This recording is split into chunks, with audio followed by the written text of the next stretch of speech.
like George Washington was 12. He giving you nothing. You feel me? What's up? Detroit St. Louis is man. Everybody want to go. What's tonight, folks? Good job, okay. No. They just locked in. I'm not saying it's Joker's fault. I'm not blaming him. I'm just saying. Get him down 3 games is a quick sweep. It's a mentality thing. That's really what I think it is. The Kobe fed away, you're from 10 feet. You know what's saying, man? Bust down, yo. That's right. I switched it up again. I don't give a shit. He heard it. I heard it. Switch it up again, man. Stop playing with that man, dog. It's something new every week, man, and I love it. Stop fucking playing with my boy. I can do it anywhere I want, DJ. I can do it anywhere I want. All right. Shit, welcome back, man. We back on Monday. Damn, last 2 shows was on a damn Tuesday. Back on a damn Monday. Sorry we late. Niggas got stuck in traffic, but you know that's how life goes. But you know how we start the show. Back to the regularly produced show. We know today gonna be a quick one. Got a question for you, fellas. Kind of a funny one. Yeah. Who would you rather fight? I'm listening. KG, Kevin Garnett, Zach Randolph, or Boogie Cousins? Bet. All right. We're going to answer it a little later on. You feel I think that's answer it a little later on. Somebody said it's easy, but I don't think so. Oh no. It's an easy question to answer. Oh, no, it is because you just got to pick who you want to get your ass beat by. So, all right. To the NBA talk. You see who's in the back screen. We're here again. Buat might not make it today, dealing with some personal issues. Prayers with him and his family. But Buat ain't here to save you today, Draymond. And ain't gonna be no pushback from Buat over here. Mister, I'm gonna retire because I want to punch people in the face. What he gonna do his next career? He gonna fight Jake Paul. That was his next move. Gonna step in the boxing ring with Jake Paul. As long as he don't end up like Nate. As long as he don't end up like Nate. Exactly what he's gonna end up like. Fucking like Nate and Ben Askren. You feel me? Like, what is he out here talking about? I was gonna retire by Adam Silver. Like AP and Le'Veon Bell, man. Go shut the fuck up and sit down somewhere, Draymond. Get tired of your bullshit, bro. They suspended you indefinitely. You was mad. So you about to retire? You about to retire, nigga? Retire to where? To seeing your kids? Nah, he's about to go join Dwight.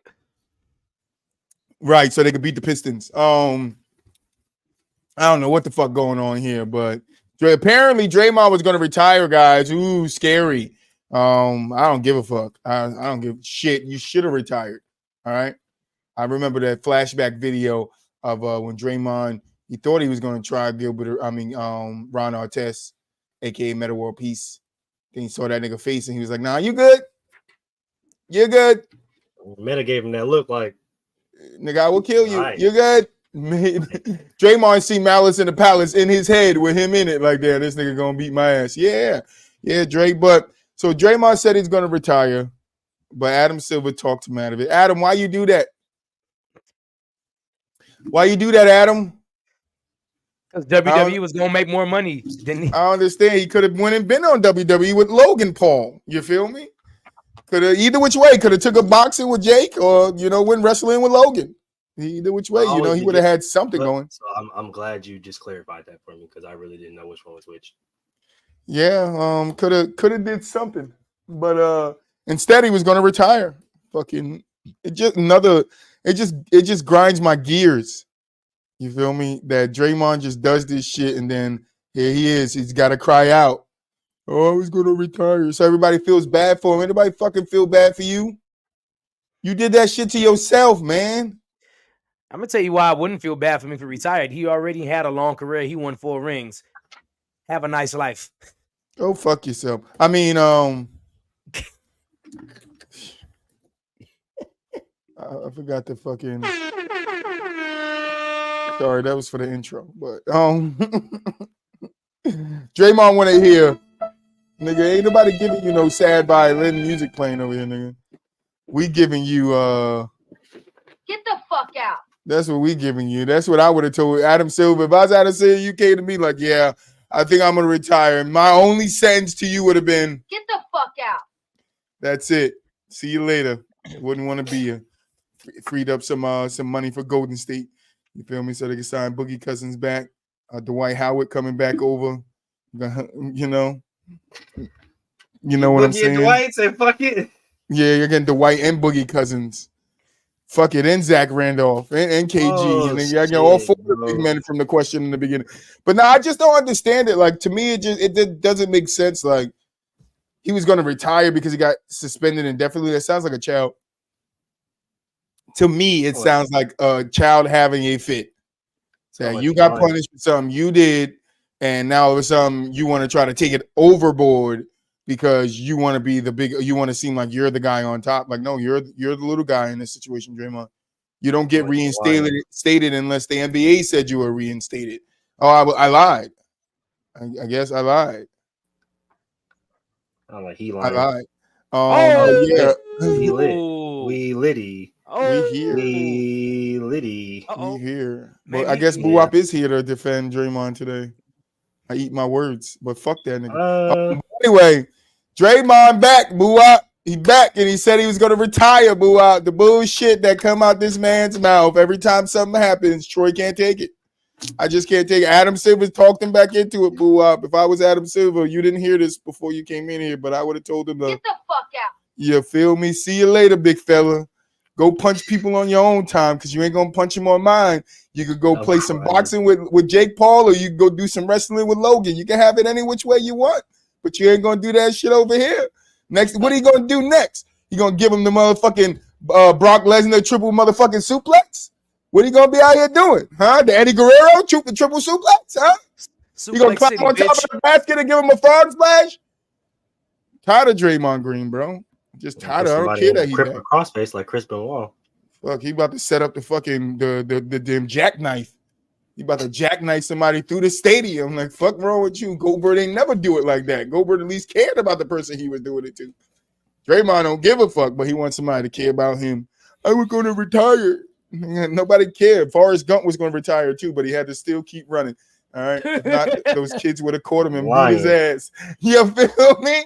I'm not playing with this dude no more. I didn't get the funniest for nothing, DJ. All right, tell Mel to get off my back. All right, that is my award every year to come. You feel me? But yeah, Boo-Wop, anything to say to defend Draymond and his retiring scheme, plot, ploy, scam? Nah. I mean. Draymond, I think, that's he might have should have probably he probably was feeling that way, I guess. You know what I'm saying? Like, not for the right reasons, in my opinion. Like you brought this on yourself, to be truthful. Like all of it, you know, like the antics, like you can't act like your history ain't gonna catch up to you to some point. Like, that's all it is. Like, it caught up to him, and now you feeling like I need to retire. That shit kind of lame. Like, just stop fucking punching people. No. Like, choking them, kicking them. What else? You know what? Like, I think he was going to retire because his history. There was no way, because there's no way Draymond does anything if he doesn't get suspended. So he's probably in his head contemplating, like, damn, if I do one more thing, they're keep suspending me. Why sign his big contract if he's gonna retire though, boy? Just retire if you're just not the same player no more. I mean, mentally he ain't the same player. I'm gonna get that money. On niggas. Don't get me wrong, I'm gonna get that money. Physically, he's not the same player. Fuck the mental part. Like, physically, he's not the same player. Physically, he trying to be UFC. He trying to make a cross brand UFC and NBA. It's the UNBA. You know how I go on the courts, man. You know how it be when like you've been hooping, whatever, like all of us done hooped and shit, but you know, like it be that one motherfucker that can't get the best of you, so now he ready to result in violence. That's Draymond right now. Like, I ain't never have as much as I've done to niggas on the basketball court in the hood. I ain't never have a nigga swing on me. I had plenty of times. Straight crazy types of trash. Plenty of times. We had a guy say he gonna pop the trunk after he lost. That happened plenty of times too. Yeah, I just come from. They don't shoot you on the basketball court where I'm from. In New York, you get shot on the basketball court. Now I ain't gonna bullshit you. All right, New York, nigga, you cross a nigga up too mean, nigga gonna kill you. You will be dead on that basketball court. You outlined him in white chalk, and he put you inside that white chalk. Refer to white man can't jump. Quite literally, that has happened plenty of times. I've definitely been over here in Jersey. You was able to hoop in peace, bro. He was able to hoop in peace, but Draymond, I don't know. I just can't. I can't take the. It's like, to me, it's just another shenanigan. Like, he got suspended indefinitely, and now he's back. He needs to be in the spotlight. So it's, I was going to retire, but Adam Silver's talking me out of it. Like, if I'm Adam Silver, why? I'm not talking him out of it. I'm like, see you later. A lot of older people, a lot of older players that retire will tell you, once you contemplate retiring, you're on your way out anyway. But Boo upset his contemplating was for the wrong reasons, because he got suspended for action that he did. He wasn't thinking about retirement when he was trying to force Golden State to give him that big contract. Yeah, he's full of shit. Right. This is what I'm saying again. That's what I'm saying. This nigga lying, bro. Adam Silver should come out like we never had that conversation. Draymond, say something else and I suspend you indefinitely again, bro. Say something else. I dare you. Sit up here and talk about, because I got suspended indefinitely, I almost contemplated on retiring. Bitch ass nigga, you contemplating on retiring because you want to stay at Warrior, and you know they talking about trading your ass, dog. Let's keep it a bean here, bro. You'd have been suspended 6 times before. It ain't nothing new. You know how to be suspended already. So you said you know how to be suspended already. You know how to be suspended, bro. It ain't nothing new, nigga. You know you ain't gotta wake up early. You ain't gotta go to practice. Nigga, you know how to be suspended, gang. Like, there's shit new about it, bro. Nothing has changed about it, bro. You feel me? That's wild as shit for somebody to say. You gotta fucking know how to be suspended. Am I lying? Am I lying? That's what. Bro, know how to be suspended at this fucking point. You ain't lying. So ain't shit changed about that, bro. The only thing that's changed is your fucking play, because you sat up there and held the team hostage for a new contract in which you're not fulfilling right now. You're playing fucking bad, right? So that's the reason why you sit up here acting ass on the goddamn court, because you're playing bad, right? You got Jordan Poole light-skinned ass in the back of your head, nigga. Expensive backpack for 30, expensive backpack for 30, expensive backpack for 30. And so you got to go out there. And that shit sound like Dora the Explorer swiping on swiping. Yeah. Because he probably sounded Draymond. He probably hear that shit every single fucking time he touched the goddamn court. Expensive backpack for 30, expensive backpack for 30. Yeah, nigga. So you're out there trying to overcompensate, and you're doing too fucking much. And now you're costing your team not only games, but you're costing them valuable minutes, and you're costing them money. You contemplated about retiring because they was thinking about trading your ass, bro. That's the only thing that I'm trying to hear. I don't even want to hear about Gilly's story talking about, he didn't let him see his kid. Fuck that shit, bro. You was playing bad, bro, because Jordan Poole called you an expensive backpack, and that's what got in your motherfucking head, bro. He was talking shit to you the whole fucking time. And not only him, right? Chuck was talking shit about you, nigga, and you always in your feelings as soon as Chuck say something. Triple single. All these guys are sitting up here talking about you, talking about how you don't deserve a fucking contract. And you're trying to go out there and overcompensate to prove that you deserve a fucking contract. None of you niggas except Steph deserve a new fucking contract, bro. Let's just keep it a bean. So stop trying to sit up here and act like you niggas, we're going to run it back. We're going to keep the core 3. Bro, y'all got to get the fuck out y'all goddamn head, bro.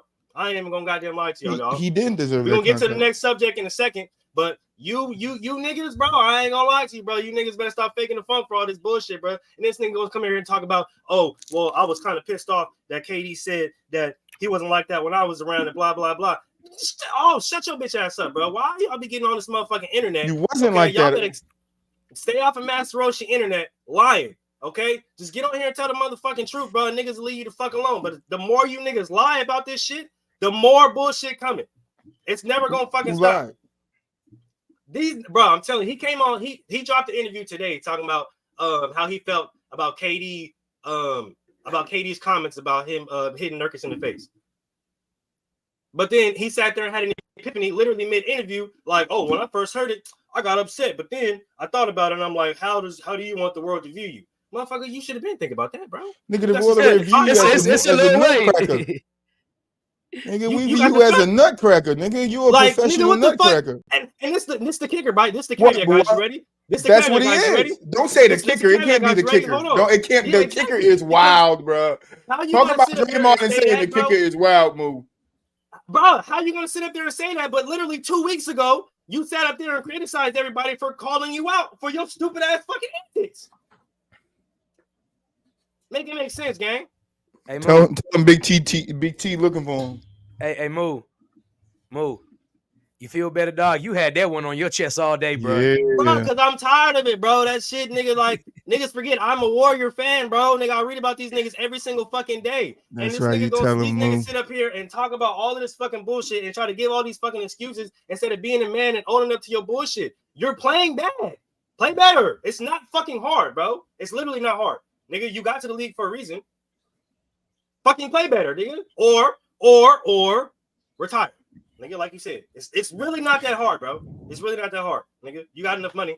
They just paid you a whole bunch of fucking money to be ass. So you got enough money, nigga. You don't need no more money. Paid you $30 million a year to be a single. Play better and earn the fucking money that you sat there and bitched them on and cried about. Triple double. Or retire. Backpack. It's like literally that fucking simple, though. He is a single triple double. Expensive backpack for 30. Nigga been acting an ass since Chuck called that nigga triple single, bro. That's what he is. But it's I mean, that's what he essentially is, though. That's exactly what he is. At this stage in his career, you can't really depend on him to get you more than 12 points a game, like right now. Like, that's just what it is. That's a high number, boo. But you can't even really accept know him to be as good on part. defense as he was either. So, I mean, he's taken a back. I say you can't even expect him right now to be as great as he was on defense either. Draymond, what, 30?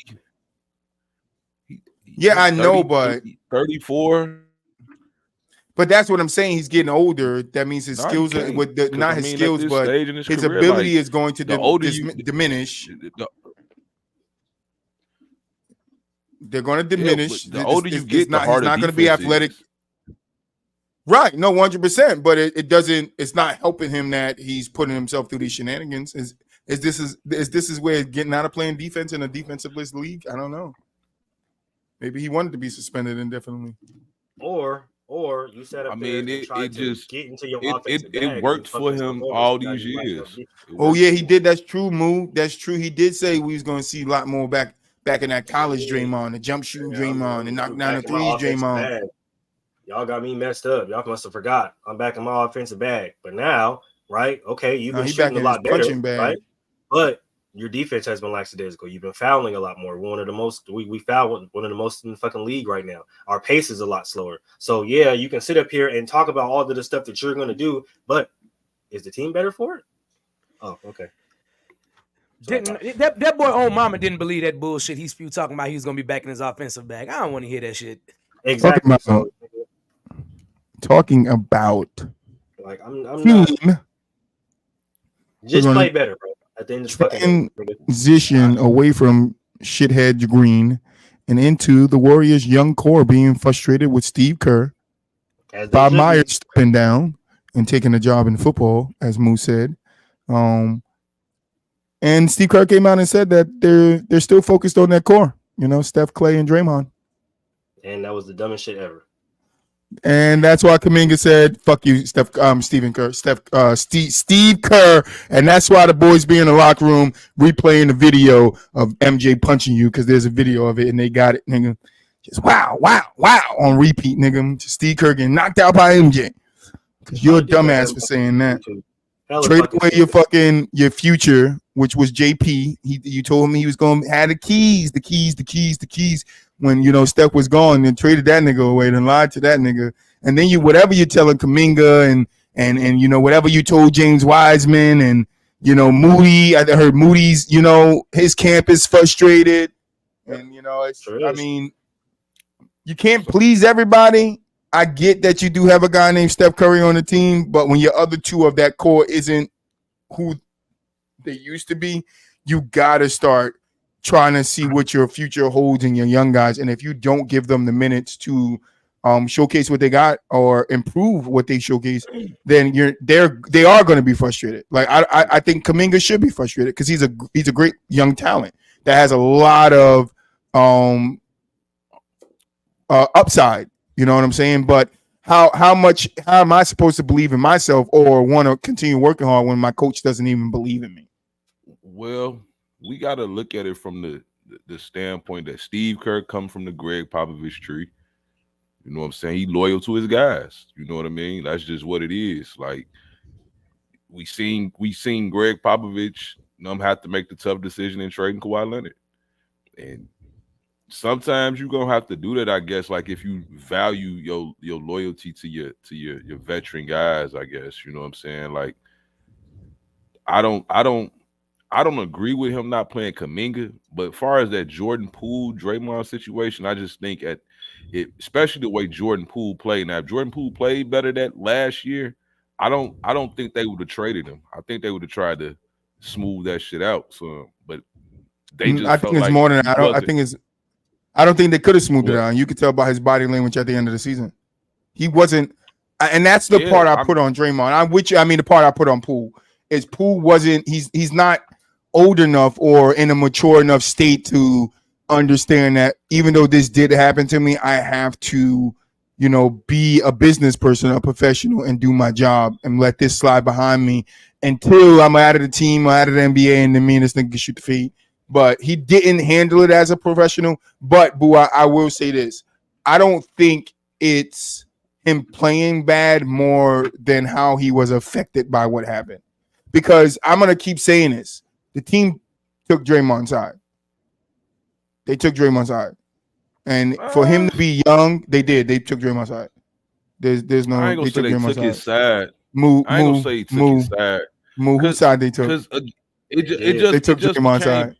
It just became public, bro. Like when shit become public. Yeah, and it became public, right?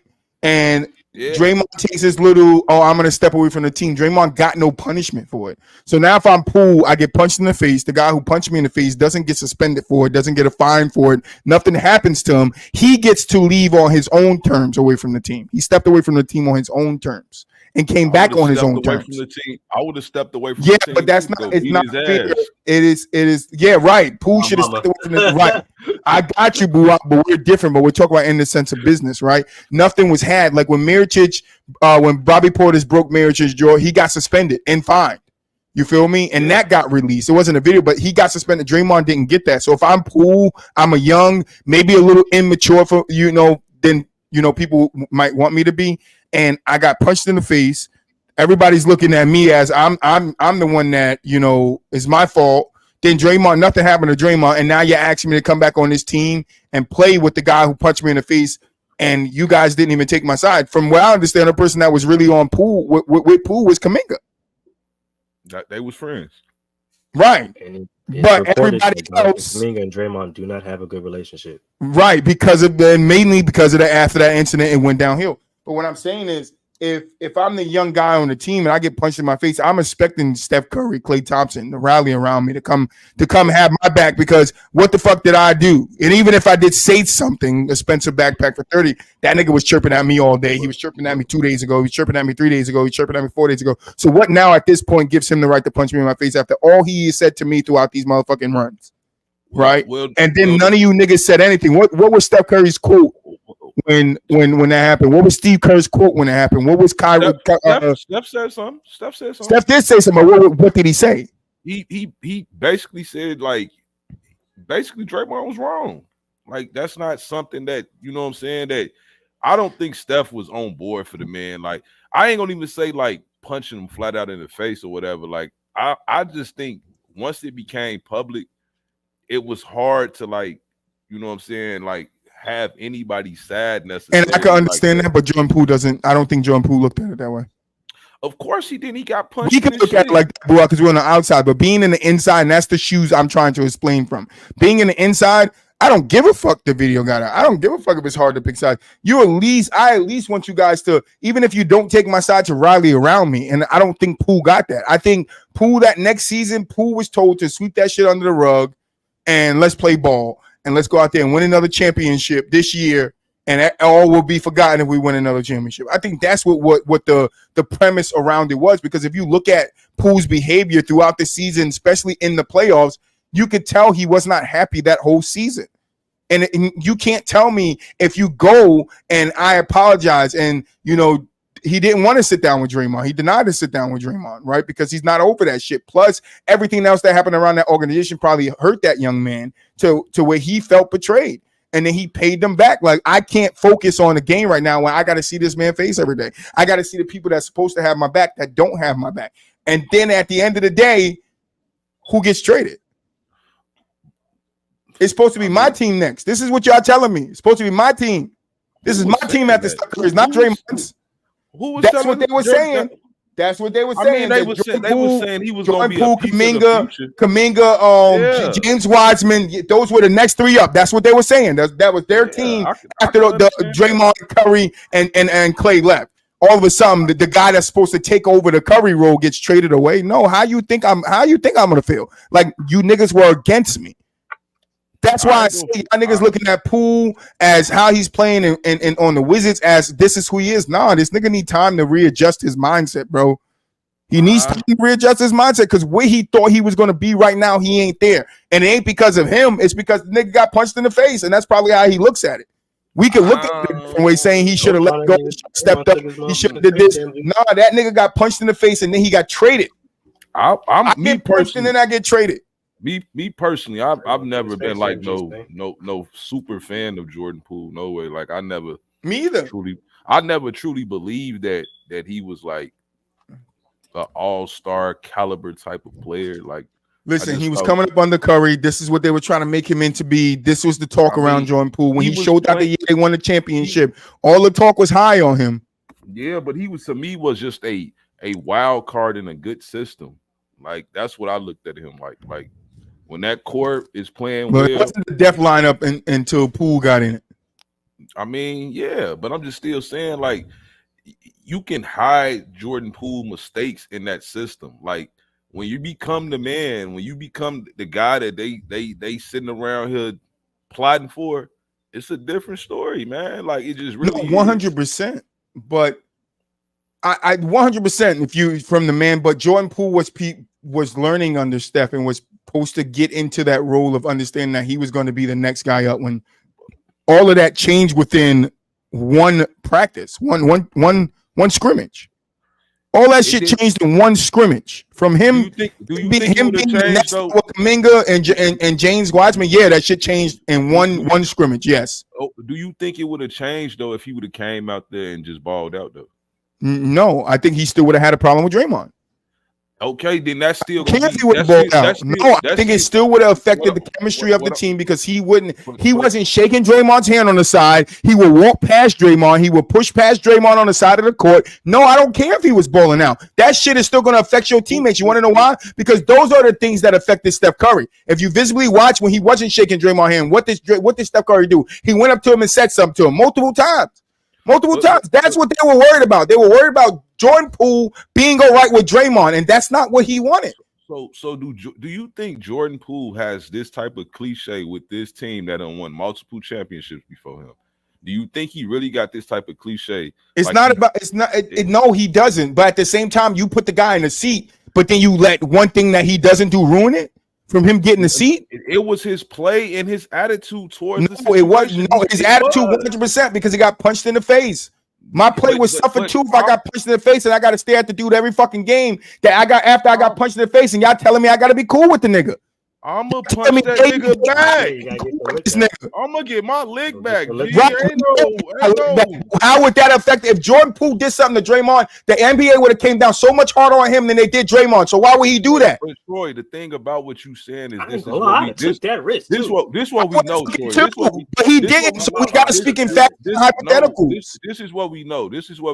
We know the nigga got punched in the face. He played bad because he was affected by it. His attitude wasn't right because he had to sit and watch these motherfuckers tell him he had to be all right with Draymond when he wasn't all right with them. Then at the end of that game, he gets traded. So that's the facts. At the end of the day, face with one of these big ass bottle. As soon as I walked into practice the next day, as soon as he got traded, he snuffed Draymond.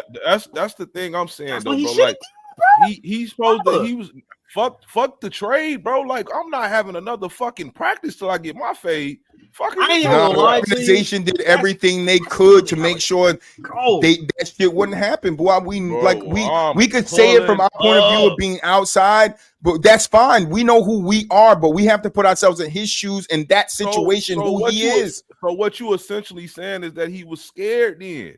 No, I'm not saying he was scared. Like, but you can say he was scared. You can say he was fucking clearly scared. was scared. I don't think he was scared. I just don't think he knew how to handle it. Man, You can say he was scared. I don't give a fuck if he was scared or not. I'm just saying that's just the truth of the man matter. fade out the next. I ain't even gonna lie. No, we 100. We talked about this when it happened. Yeah, we all know we would fade him, but we aren't Jordan Poole. So I'm not going off of hypotheticals of what we would do. I'm going off of what happened. That's what happened. I will say this though. He should have got the homies to do it because the homies was on go. We know this. The homies was on go. We know this from Instagram posts, Twitter posts. The homies was on go. I'd have had the homies do it.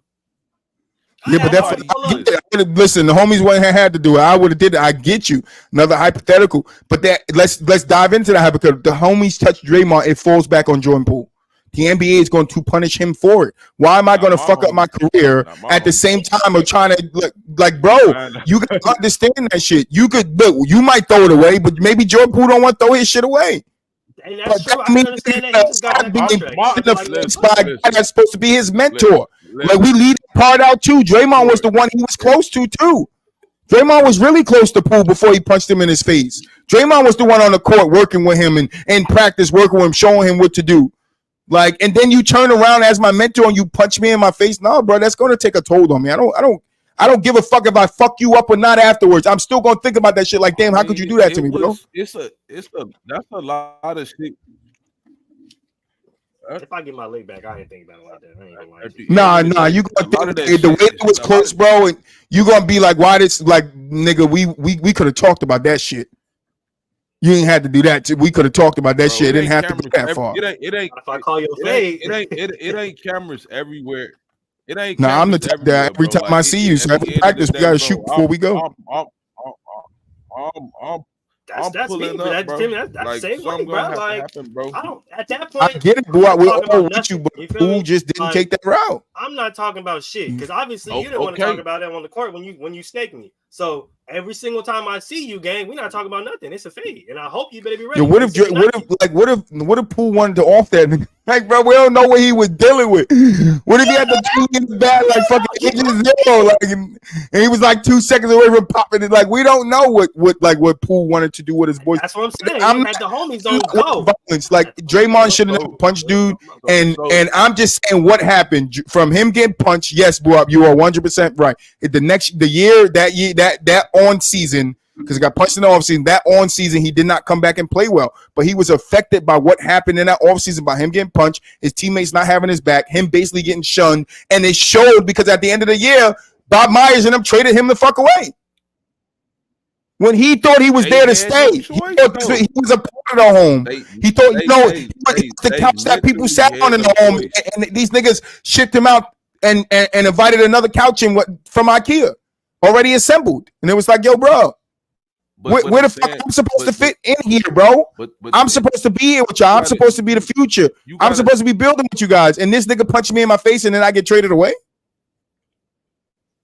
And now, you didn't play as bad, bro. To get to the topic, young guys that came in and around Jordan Poole are frustrated.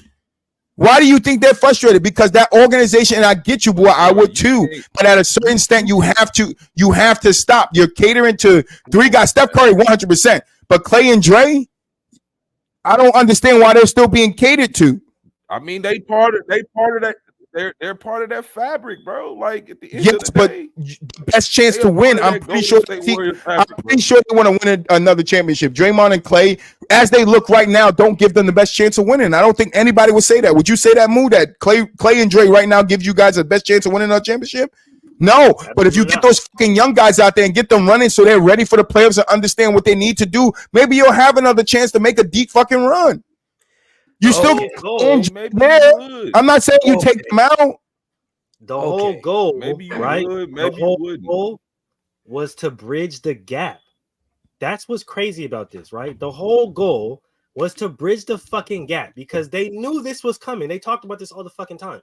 You can look at articles, interviews. They knew this shit was coming. So that's the reason why they went out and got a Kuminga. That's the reason why they went out and got a Poole. That's the reason why they went out and brought back GP2. That's the reason why they went out and got a Moses Moody, right? That's the reason why they went out and they experimented on James Wiseman, right? Because they're supposed to bridge the fucking gap, right? Steve Kerr's doing a horrible job at this, right? And we've seen it even in the Olympics, bro, with the FIBA lineups. He's doing a horrible job at this. He's trying to cater to his old guys while trying to incorporate, right? And I use that term very, very loosely, the young, but it's not working because these young guys are like, yo, I'm hungry right now. Like a lot of these guys that we looked at, most of them are NBA ready or rotational piece ready, right? We've seen that in Trace Jackson Davis. We've seen that in Kuminga. We've seen that in Brandon Podziemski. Like these guys are ready. Start using these guys in. The thing that these guys are scared of is they don't want to suck again, right? They're looking back at the time that they didn't have Clay and the time that Steph wasn't there. They're like, damn, we ran with our young guys at that point and we were fucking ass. That's okay, bro. That's what I was going to bring up. Woo. That's fine. Okay, that's fine. You can be ass because look at OKC. Look at all these guys who are using their young guys, right? They were horrible last year. They were horrible a few years ago. Yeah, OKC was horrible a few years ago. Now look at them. Right? But now they're starting to grow. Now they're starting to put it together because they're starting to use their young guys. They use their young guys and let their young guys get incorporated into the offense. That's partially true though, Move, but like they don't like they young guys consist of Shea, who's one of the best players in the game right now. Yeah, Chet too. But I'm just saying, like when Dort was last year, they incorporated him well and used him well. Kuminga could be a very good player, like a very solid player. I don't know if he's going to, I ain't gonna say right now he ain't showing like all-star caliber player, but he could probably be that given the right situation. Jordan Poole, the same thing. If you was to tell me that Jordan Poole and Kuminga and what's the other guy? Gary Payton the second was like somehow starters. I don't think that's a good team. Like I really don't. Like I still think that's a bad team, even though they can benefit from getting some extra minutes and stuff like that. But like I still think you gotta trust your core guys. Like that's just the reality. Like they the ones that like got you here. Like you hoping because it's a contract year for Clay that he's finna ball out this year. You hoping this. Like you thinking that he might, you know what I'm saying? It's just like what Jordan Poole did. Like he balled out that championship year. That's why he got the money, which is understandable. But at the same time, like a lot of cats, when they do get paid, depending on what type of player if they not really a franchise type player, you see this all the time. If they really truly not franchise type players, a lot of them guys just get the money and be what Jordan Poole be. Like a lot of times. But how long do you wait though? You see that loyalty thing you're talking about? That's why Danny Ainge was so good at being a GM, because Danny Ainge got rid of people 1 or 2 years before they really hit the downside of their career. And they're holding on. Gotta go. And they're holding on. And also, I don't know if Steve Kerr is the right man to coach these guys anymore. And the only reason why I think they won the championship a couple of years ago is because they were forced to play the young guys.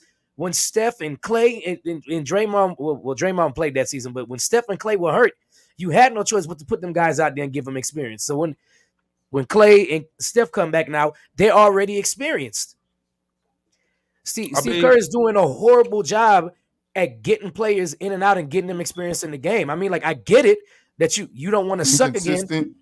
Yeah, I get it. I don't give a fuck about sucking. How many years ago was that shit? How many years ago? You just not getting 2021. What? Like when Steph got hurt? When the young guys sucked it up. Like what year was they in? They're different players now.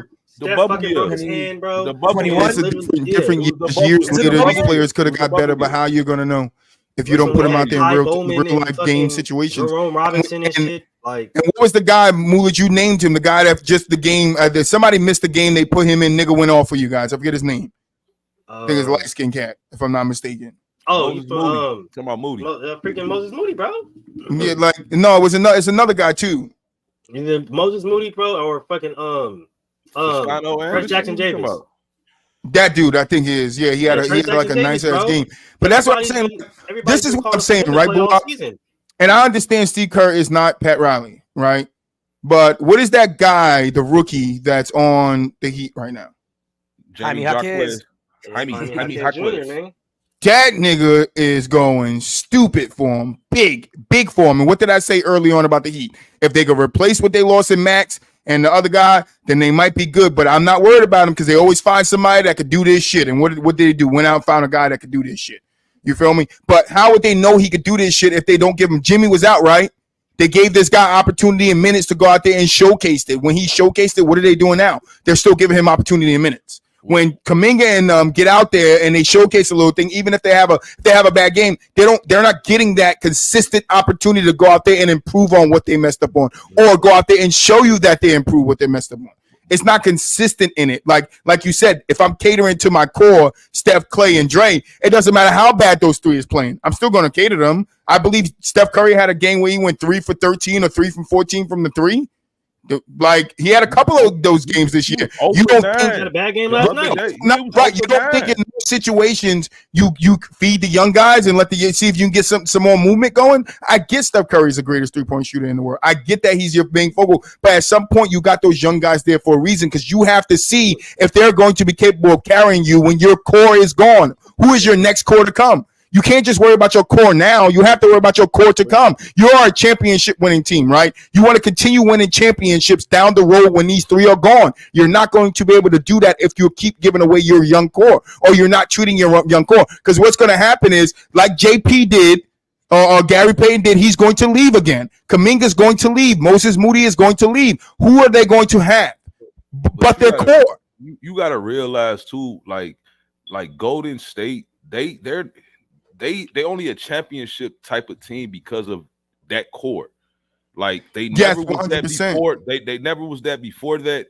And more than we don't know what they're going to be after that. But we know if they don't get a core, if they don't set their future up, and we know this with every team. But Troy, they done lost the GM who assembled that cast. They lost him.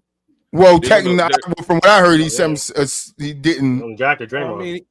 I mean, he gone though. Like. You're gonna lose Kerr whenever he decides to retire. He went over to football. He switched sports. Once you lose Steph, it's over with. So again, like I don't think so. I think you can set yourself up to start rebuilding in a way where you don't have that far to go. Look at OKC.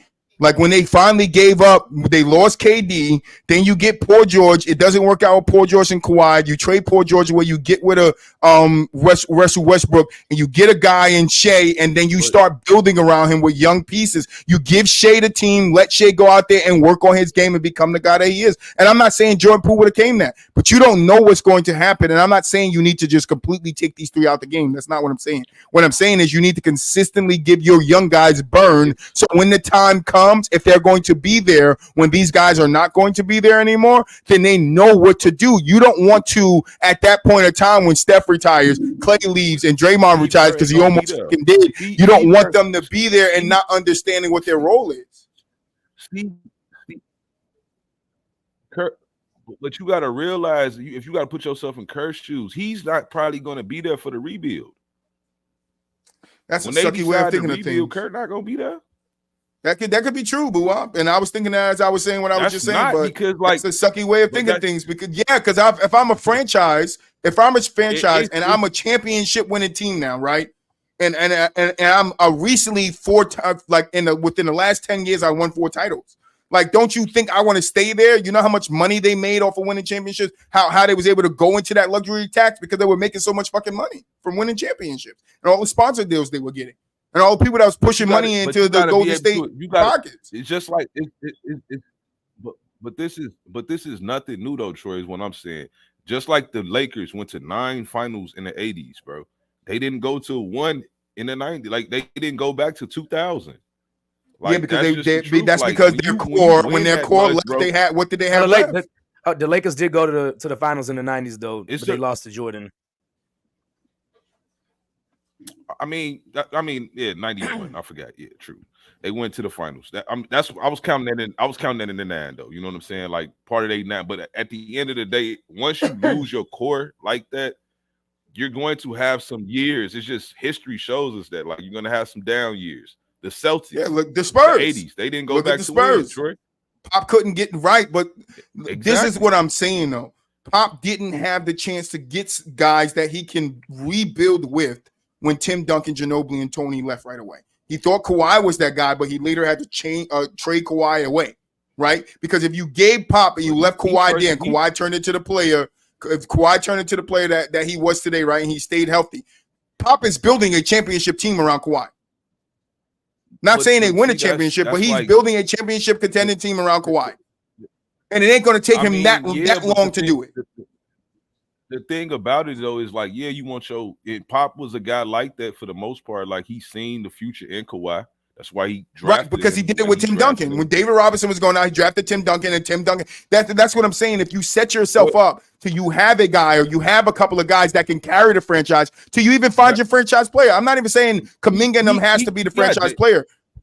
But if that's going to be a young core after the core is gone, then you're going to have to give them some consistent burn so you don't suck when you fucking leave. You can have something competent, or you can have them in fucking trade conversations. How are you going to trade them away if you're never fucking playing them?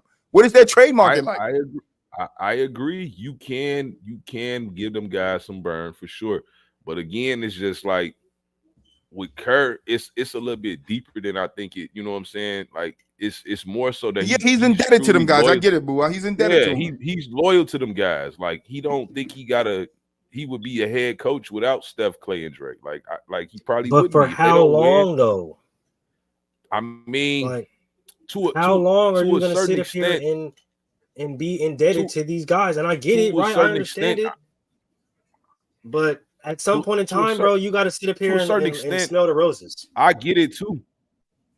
But we don't know if Kerr want to really coach his team after Steph and them gone though. Like that's the thing though. Like we don't know if that's what his plans is. Like it might not obviously, yeah, he should still just give Kuminga some minutes because Draymond, I don't think he will be. Like honestly, I think whenever Steph like is done, I don't think they're gonna fire Kerr, but I think whenever Steph is like done, I think that's when Kerr gonna like walk away. Like from that team. If you want to coach somewhere else, which I can't see because again, Kerr like right at 60, like it's hard to just be an older coach. Like you from the old school, like it's just hard to like coach these young guys. It's the sad thing is, so somebody else. If Kerr walk away, the crazy like the conversation they're gonna have about it, was he a good coach or wasn't a good coach or was he just a product of the players they had is gonna be fucking crazy. Oh, definitely. It's going to be crazy because niggas going to be like, it's a product. He's a product. He's a product. He's a product. He's a product. He's a product. Is he Popovich? No. Is he Phil Jackson? No. Like he's not that. I don't even know if Phil Jackson is that. Like, because only to me, I think guys like Greg Popovich and Eric Spoelstra are like the guys I done seen level players up or. You know what I'm saying? Like that heat culture is next man up culture. You know what I'm saying? Next man up. Where the Golden State Warriors is Steph centric. If Steph killing, the rest of you motherfuckers should kill. Who we not talking about and we need to talk about is Andrew Wiggins because he's not playing up to par at all. He had that great championship run, but this guy should be.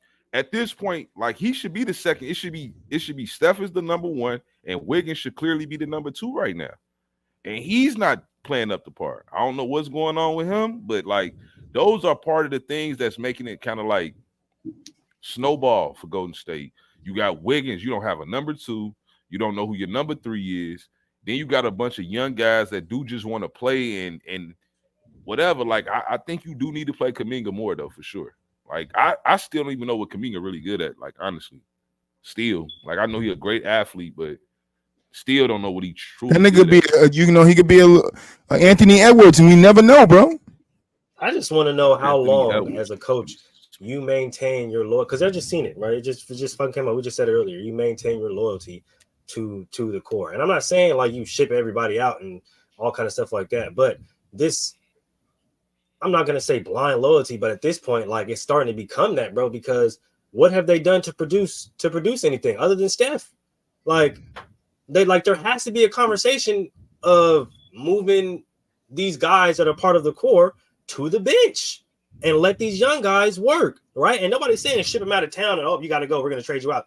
No, but you're going to be here, but you're not going to get as much rotation as this young guy. I need you to be more of a shit, mentor. I am. I'm going to say like, shit Draymond ass out. Kind of like an Andre Iguodala role, right? His Damn, James Brown dropped 40, sorry. Right? I'm not saying like he's gonna sit up there and they're gonna sit up there and just completely go away from the old guys. That's not what I'm saying. What I'm saying is start to incorporate the young guys more. Like there's no reason why Moses Moody should be getting DMPs. There's no reason why. There's absolutely no reason why.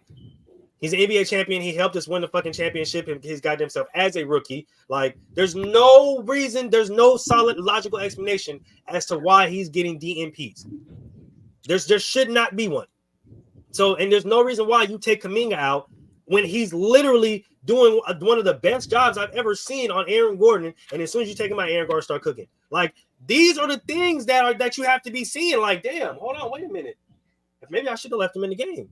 Oh shit, maybe Moses Moody should play because last time Moses Moody did play and we brought him off the bench, he gave us 14 in 7 minutes. And then as soon as you take him off the floor, they lose to the Kings. These are facts. These are shit that actually happens in games.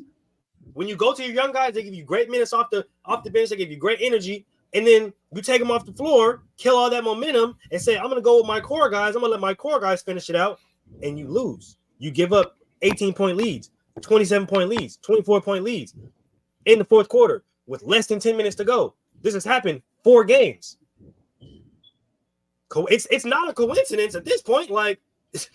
It's literally in the fucking pudding, bro.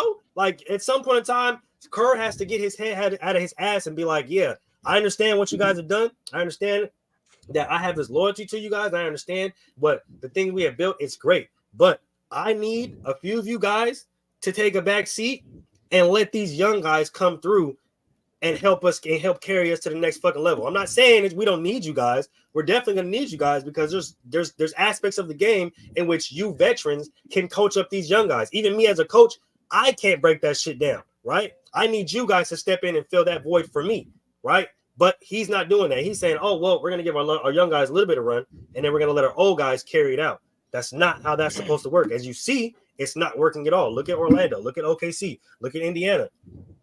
What are they doing? They're all, even the Pelicans, they're all running with their young guys. They're all letting their young guys run, right? And they're letting their veterans come in and coach or come in and take over in the aspects in which they know that they can take over, right? Because young guys don't always got the juice. They don't always got the heat. Like we see young guys smoke layups at the end of games all the fucking time. So, yeah, of course, we got our young guys to come in or our old guys to come in and end the game, right?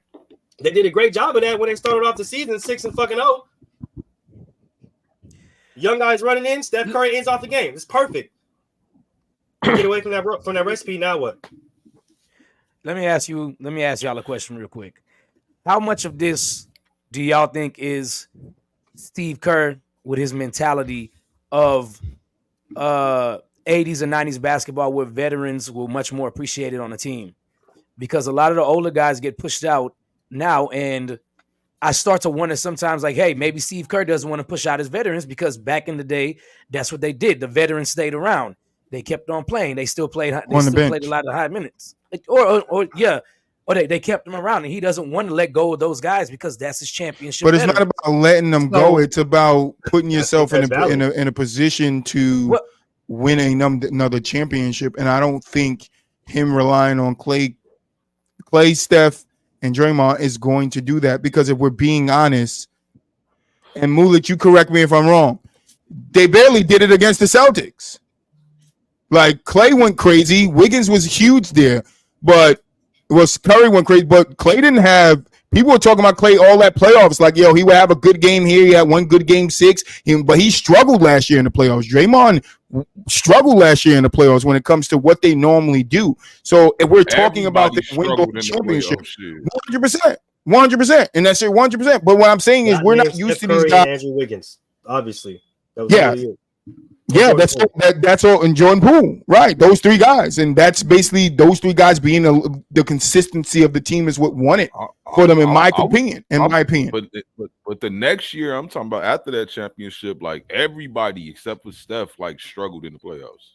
Wiggins struggled. No, 100%. But I'm talking about the championship that they won. They struggled then too. But they barely made it out of there. So what I'm saying is, yeah, you want those core guys there, right? You want Steph. Steph's going to be the starter. He's starting point guard. He's not going nowhere. But why can't you move Klay to the bench? But Steph is still a top 10 player in this league. So no, 100%. But Klay isn't the top. But Klay isn't the top 20. No. I agree. I think though, like the thing about it, you put Klay on the bench, that's just gonna hurt him more. Well, you better figure it out. But the thing about it, though, the thing about it though, right now though, this is the difference though, because I don't think Steve Kerr has like the same type of control that a Greg Popovich had over that franchise, right? I think that he got enough say so, but I don't think he got that same type of control. Like at the end of the day, I think Golden State management needs to really reconsider like what they're finna pay Klay. Like they really need to reconsider this. Like you can't pay him like he's still, you know what I'm saying? Like you can't give him the Draymond Green deal, but the problem is, it's like you should have just gave Draymond Green that money, right? Mm-hmm. This is my problem. Just like fucking gave him that money, so and like, that's what I'm saying. But my problem is the same. Like with Pop, I understand with Pop. Pop didn't have a chance, and to rebuild after Duncan because his piece to rebuild won it out. So he got fucked in the end. But Golden State is going to fuck themselves if they continue to cater to these three up until the wheels fall off. And that's what I'm saying, boy. You cannot ride them until the wheels fall off. At some point, you have to make a change, right? At some point, Klay could come off the bench and be a spot-up shooter. I think he'll be fine there. I think he would be fine. Could have been last year. I think he will be fine. But I don't think my thing about this as a defensive anchor. I don't think Klay would. I think he will be fine. Everything Klay a very he got like all the NBA players got egos and they got pride and shit like that. So like I don't think Klay will be like real happy about being on the bench. Well, he got to. It ain't even Carmelo. It's because again, like he might have to accept it if he goes somewhere else. He might have to got to accept it here. Somewhere else though, like of course, he but got to like accept in Golden it State, here. that's the thing. He's not though. It's just the reality. He's not though. Y'all want to win? He's not. Or y'all want to just sit here and if I'm Klay be Thompson, glorified off the? No, he don't. No. But when like what? Because it don't matter if Klay goes to the bench right now. Golden State will be the Pistons in 5 years. 2 option. You're probably not going to win without. You said who? You said Golden State will be the what in 5 years? The Pistons. They probably will. They probably will be one of the worst teams in a couple of years. Obviously, like that's sad to see. I don't want to see that. That's just the reality. You're going to probably lose. Clearly, you're gonna lose a franchise top 10 type player ever in Stephen Curry. So like you're not going to replace him day one. You're gonna probably suck for a minute. That's just the truth. You were the Pistons a few years ago. That wouldn't even bother me if I own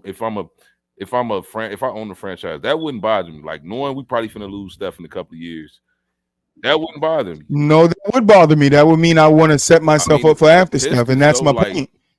They the Pistons. The Pistons didn't set themselves up for anything. That's my point. The Pistons didn't try to set themselves up for anything. It's hard though. You can't do a bad draft. They made bad draft after bad draft after bad draft after bad draft after bad draft.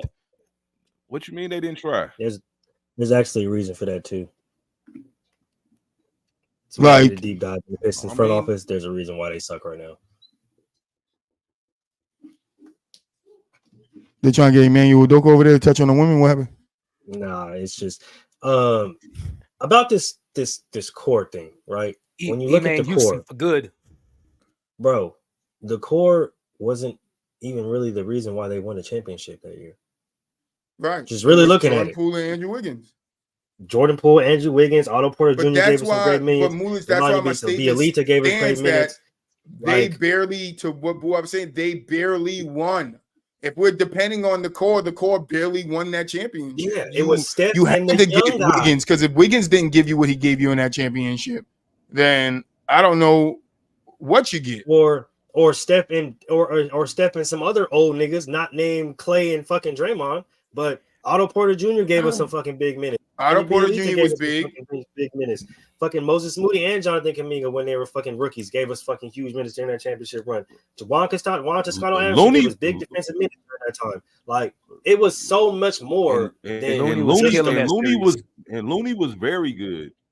That's true. Looney So was to me, very it good. was He so ain't no much shit more right than now. just those core guys that Steve Kerr has this undying loyalty to. Like, bro, you used all your players during that championship run. Now you're sitting here and you have this weird ass undying fucking loyalty to these core guys. I gotta keep the core together. We gotta run through the core. Nigga, why? That's not even what fucking helped us win a championship that year. Clay was hurt most of the fucking year. For half an hour. Steph got hurt at the end of the goddamn year. Draymond got suspended twice that year.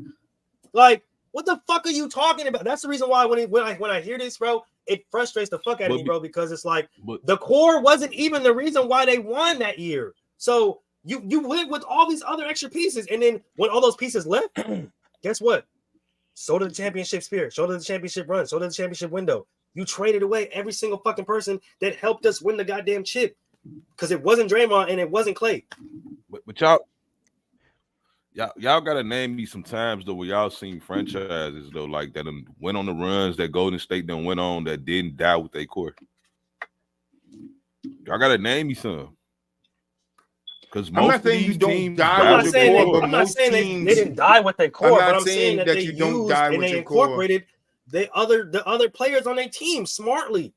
Like, they don't sit up there and let their young talent waste away on the bench and then, well, y'all don't do what the fuck we want to do, so we just gonna trade y'all away. Like, do you forget that these are the same niggas that helped you win a championship? That's my whole thing. They're the same niggas that helped you win a championship. I think you could play Kuminga a little bit more. Like, I'm not gonna say that. I definitely think that because he's been there for a little minute. And he should have been to kind of earn him a little spot on the team at this point, a little consistent rotation.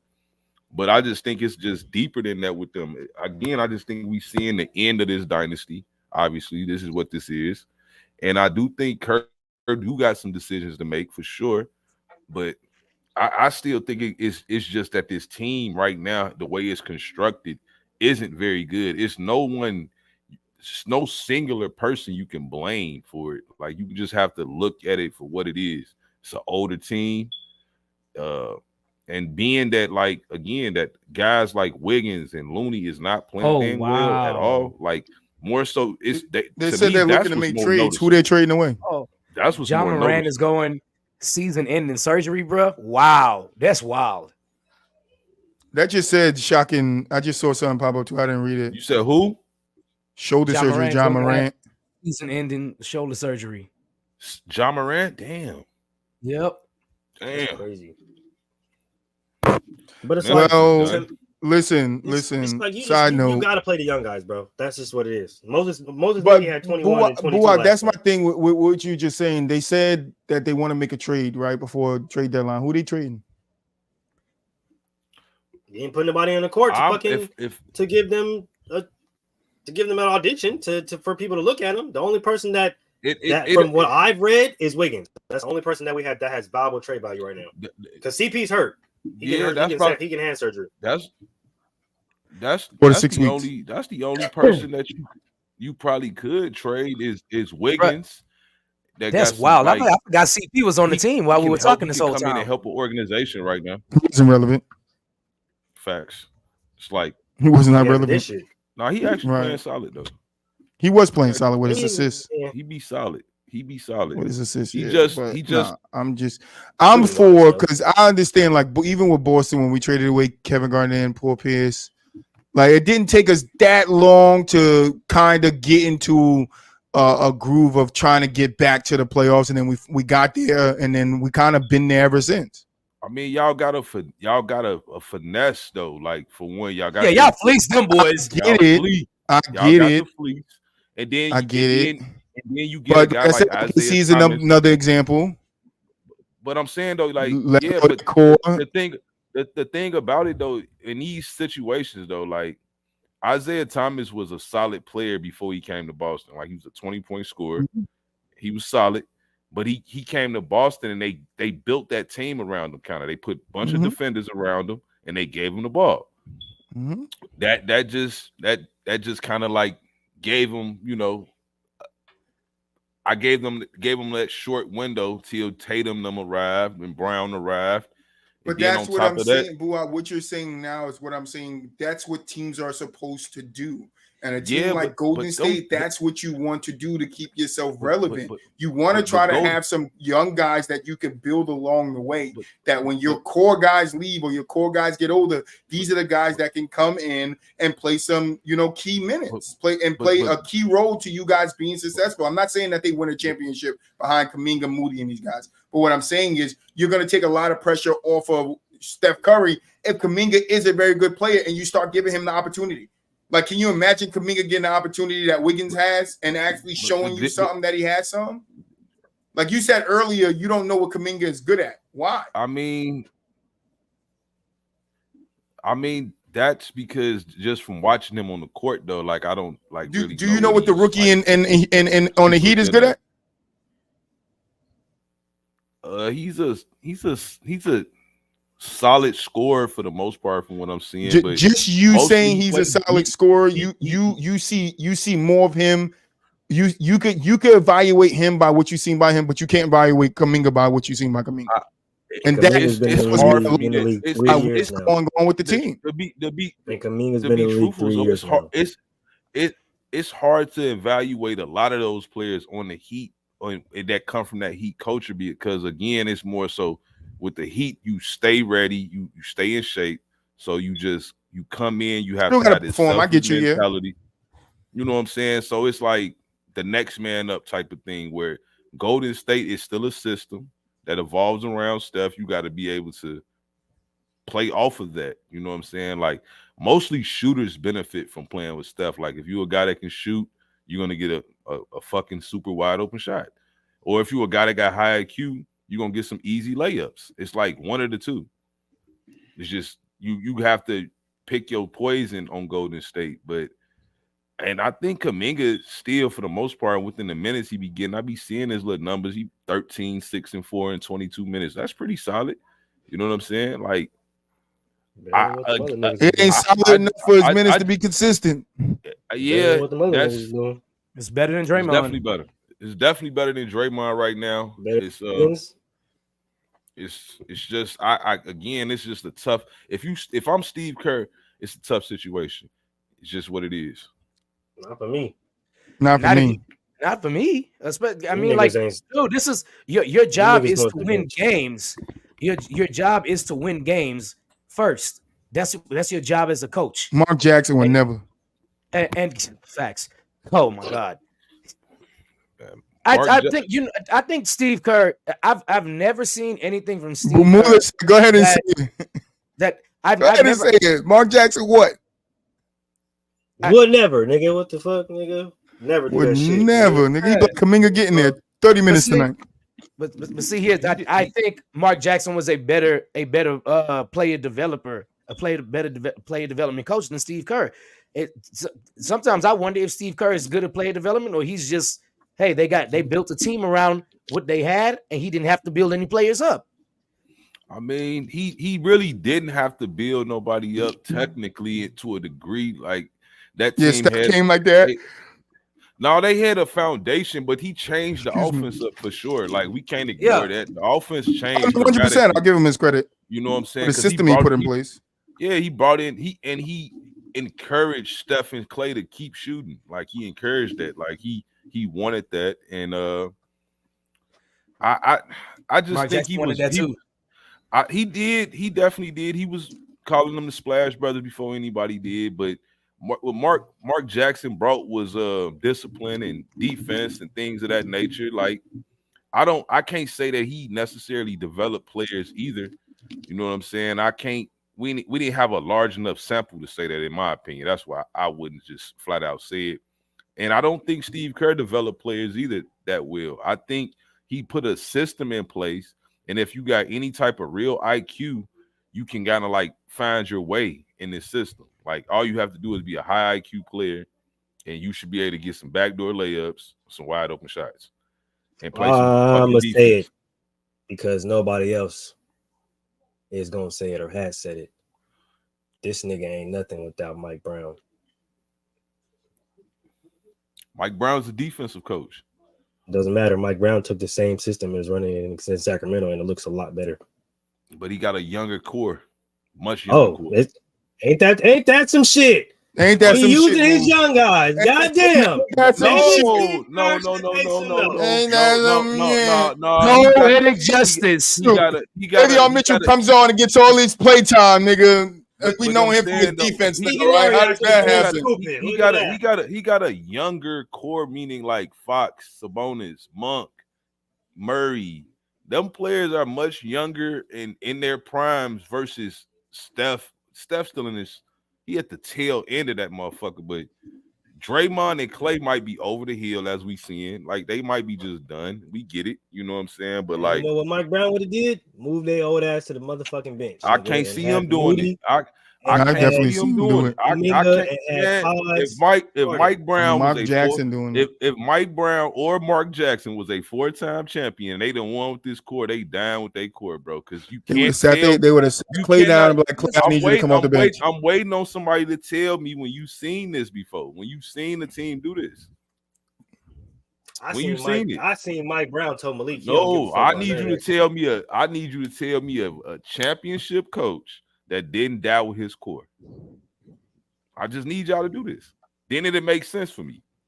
Because every championship coach, I told you, championship coaches do die with their core, but the good championship coaches make sure they got a fucking backup plan after that core is gone. If they continue to coach. Right. Right, and I understand you said Steve Kerr might not be there, and I said that's cool. But if I'm the organization who makes the big moves, who signs off on the players we trade for and the players that come in and the players that go out, I need to make sure I'm set for my future to still bring in the big money I'm bringing in from winning these 4 championships. Because I can't go over luxury tax, right? And I know there's new rules, but I can't go over luxury tax if I'm not winning championships, because that's where the money comes from. I can't pay 4 guys or 3 guys down the road all this money because I ain't gonna have the money because we ain't winning no damn championship. Because it took us 10 years to get back on the road of winning championships because we didn't set ourselves up for success. I.e. the fucking Pistons, i.e. San Antonio with Kawhi 1 and out. Like there are teams that try to set themselves up, and it doesn't work. I'm never gonna hold that against a team that tries to set themselves up and it does not work. Right? But when we talk about the Pistons, and even the 76ers almost did it to themselves with bad draft picks. 76ers, Okafor, Noel, like all those were bad fucking picks. They're good players out of college, but bad picks for what the 76ers wanted. They were looking for a guy to be the guy, and those 2 guys wasn't the guys. But they drafted them guys, and they had Embiid already. No. Embiid one of them got drafted before Embiid. Embiid missed 1 season, and he played. Got drafted before Embiid. Yeah, okay. I said Okafor and Noel. But that was dumb drafting, like you said, because why are you drafting 3 centers straight? Right, but that's what I'm saying. If we go look at the Pistons didn't set themselves up for right now to be able to be in the conversation to win a championship. If we look at the Kings, right? The Kings got De'Aaron Fox, right? And they were subpar or at the bottom of the league for a little bit. Now all of a sudden they're in the middle of the pack you can't say all of a sudden though, because we know what happened. They got Sabonis, who was a top 25 player. 100% to go with their core person in Fox. They got him some help, which everybody does. Everybody goes out and gets their guy some help. But what I'm saying is they had a core player in Fox that they can go out and then build around. If Golden State doesn't find a core player after this, it's going to take them a couple of years to find it, and then they can be a team like the Pistons. When what I'm saying as a basketball fan, I would like to see Golden State compete for a championship even after Steph, Clay, and Dre is gone. But how do you put yourself in that predicament is what I'm saying. You gotta get lucky, bro. Like they got when You they can say you gotta they get got lucky, but they, you gotta they put yourself that's in the what right predicaments to no, get but lucky, boo. that's what it's about though. Like at the end of the day, do you think they knew like they was gonna win multiple titles when they drafted Stephen Curry? No, they had to let that develop. 100%. It manifests into what it is. What I'm saying is that Right. at the But how end of the day, like manifest it's Kuminga into easy. what it is, manifest Moody into what it is, manifest James Wiseman instead of sending him to the damn Pistons into what it James is. Wiseman is just not that good. No, bro. I know he sucked. I know he sucked. like I know I'm he just sucked. saying, I like know he he's sucked. not I know. that good, bro. I know he sucked. He sucked. Like all I'm Trash. saying is that Bubba, it's trash. different. It's different for like every championship team that won multiple titles. The Pistons, when they did it in 89 and 90, they did not get back to an NBA Finals till 2004. And that's because it's hard to replace when you truly get some of the best but that's players why I ever said played. championship contender. I didn't say that's why I did say not saying they get back to a finals, but they become a championship contender that they're missing a piece or they need to move some pieces to be in a conversation to win a championship. That's what I'm saying. No team is going to turn around. Boo, I'm not saying any team's going to turn around right away and win a championship, but 3-4 years down the road, you need to be in position to start getting back to being contenders. And if Golden State doesn't do that, find the core behind the core, they're going to be late to the game. And to me, they're going to be the Pistons. They're going to go right back to where they were before Mark Jackson got the team. But that's not going to be on Kerr though. Like that's on because like you say, he ain't going to be there. GM. Yeah, he ain't going to be there. Yeah, because Kerr probably not gonna be there for the rebuild. Like, so you Kerr got to Kerr gonna leave the same year Steph leave. Kerr leave. But if you management like this is what most teams do after that. They play through the draft. They try to luck up on a franchise type of player because that's what you're going to need in order to compete for a title. You need a franchise type of player. You cannot do it without one. So if you don't have one. Because if what I'm saying Steph, is, you're not going to have in certain situations you can draft that player, or in certain situations, OKC you can trade for that player. Yeah, but OKC right or get the draft picks. Boston, set yourself up for first success. Boston traded away their championship core, right? But, even though they won a championship 2 to 3 years before that, right? That was their championship core. Boston, they traded away their championship core in Boston. Yeah, but why did they trade away their championship core though? Because they were at the tail end of their prime. They was blowing it up anyway. They traded Doc. They got rid of Doc. They got rid of KG. Well, Doc needed to go. Huh? Doc needed to go. I mean, they just wasn't trying to keep rebuilding at the end of the day. Like that's just what it was. Right. But they did ultimately rebuild. Boston ultimately go through a rebuild. KG and Paul Pierce. They did, but I'm saying though, it was a chain reaction. KG and Paul Pierce, like, you know what, we want to compete still for another ring. Get us up out of here. We want to be a package deal too. We want to go wherever we go, we're going together type thing. They made that happen. Danny Ainge sent the fleece. Let me get that fleece. Doc said, I don't want to deal with this rebuild. And I think a lot of it was because him and Rondo don't get along too. Like Doc and Rondo didn't get along, so he wanted to get up out of there because that's just what it was. So I'm saying, like, it was mutual. If Clay come out tomorrow and say, I don't want to be in Golden State no more. Not Steph. Steph not going to do that. Steph going to retire a Warrior. But no, 100%. Clay, if I'm Clay though, like, the truth is you're gonna forever be remembered as a Warrior, but like, you're not finna get that bag. And if I'm Golden State, that's the player I'm probably finna trade. That's the only player you probably trade him. He's a free agent in offseason. Exactly. You're not gonna trade him because he's a free agent in offseason. So I would try to trade him because he's still one of the best shooters in the league. His job just gonna be different, and he gonna have to accept that job is gonna be different on another team. He got to. Your job ain't gonna be the same nowhere else. You're not finna get, we know who you is. You Klay Thompson from the Warriors, but over here, nigga, if you with LeBron or some shit like that, he somehow land with LA, but they more likely gonna trade him to the East Coast because I'm not trading that motherfucker in the West Coast. I'm gonna trade his ass to the East. You ain't finna be in this Western Conference lighting our ass up every other night. Magic. Fuck that. You ain't His forget dad your is revenge not over gonna here. let that happen. Damn, the same conference. The Lakers on the same division. That shit would be His crazy. dad is not gonna let that happen.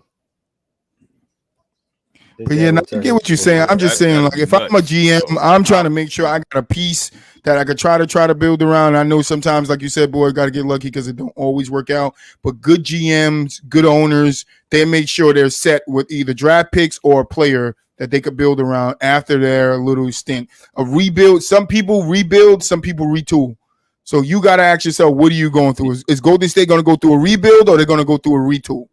They're both at this fucking point. Y'all better do go through a something. rebuild. They're gonna go through a rebuild. A retool is when you got a friend. Like once Steph is gone, and you don't have nobody else on your lineup. But we don't know if they have anybody else. That's what I'm saying. What if Kuminga could be a franchise player, but we don't know because he doesn't get the. I think their last championship was the retool. Yeah, it was. I think the last championship was the retool. This time they're going to have to go through a rebuild. We went through a retool, and then we took all the tools back to the hardware store. That's what the said, Bulls did. They gave all the tools away for free. You mean? That is what the Bulls did. Like we literally, the Bulls did that in '96. Right, they did a retool. We lost Horace. We need somebody to replace Horace. Bring in Robin. A retool. You know what I'm saying? Like no, 100%. But I'm just saying, like some. Popovich with the Duncan, that was a retool. You just retool your team. Now you got a player that you can put around it. I would say that wasn't even a retool because like a retool is like really thought out. I mean, some people do say the Spurs tanked that year. Even David Robinson missed the whole year. That's why they was able to get that pick. Like, get Duncan right because Pop was smart, man. He knew he was getting that first round pick. Taking Duncan and retool. Exactly. He knew he was getting Wimber. He told the Spurs, "You bitch ass niggas better not win another game." You know what? They just still Golden State. Golden State right now is probably going to. I think this is why Steve Kerr isn't playing the younger players a lot more, because I don't think the younger players will necessarily put him over the top, but it might have you dead in the middle where you don't get better through the draft because you don't get a good draft pick. So like you run the risk. Draft class week anyway, so you run the risk of just being like, I'm a Rockets fan. We got lucky because James Harden got traded to us. We didn't draft James Harden because for all those years after Tracy McGrady, the Rockets were just a good team. We knew they couldn't contend for a championship, but they were right there around 43, 44, 45 wins consistently. And you're out the lottery every year doing that because you're in the playoffs. Facts. And that's what I'm. That's the only logical explanation on why he wouldn't play the younger guys, because he doesn't want to win the games. Right. It's like you don't want to be in the middle of the pack. If you bad, you want to be fucking bad. You don't. No, 100%. You want to be Pistons bad. I get that when you want the draft pick, but if you're not Pistons bad, bro, and if you're a team like Golden State, that doesn't make sense to me. For them to be like, thank you. Be in the middle of the pack. We don't want to be none of that. We just going to sit at the bottom and tank so we can get a no. Like that doesn't make sense for a team of a caliber team with a guy like Kerr that y'all say is still a top 10 player. That's what you're saying, though. But that's what you're saying, though. That's the shitty part of it, because we're watching one of the all-time greats suffer through this. That's what make it bad, and I get that. But we didn't seen this movie before. Again, we didn't seen top 5, top 10 type players have shitty rosters, and either you make it up through a trade like the Lakers did when Kobe had that shitty ass roster. They went and got a pal. Like either you do something like that. Well, they did a trade. They got CP3. The end of the day is so tough because Kobe. Yeah, but CP3 ain't. He's 40 years old. Like you know. What I'm saying? Like, I'm being sarcastic. Like, come on. I'm being sarcastic, bro. They should have made a better fucking trade. I mean, that to me, they just made that trade just to make it, because at the end of the day, Jordan Poole's stock kind of went down based off of how he played that year. His stock went down some. Yeah, you know what I'm saying. So it's like, the other teams is worried about how the punch affected them.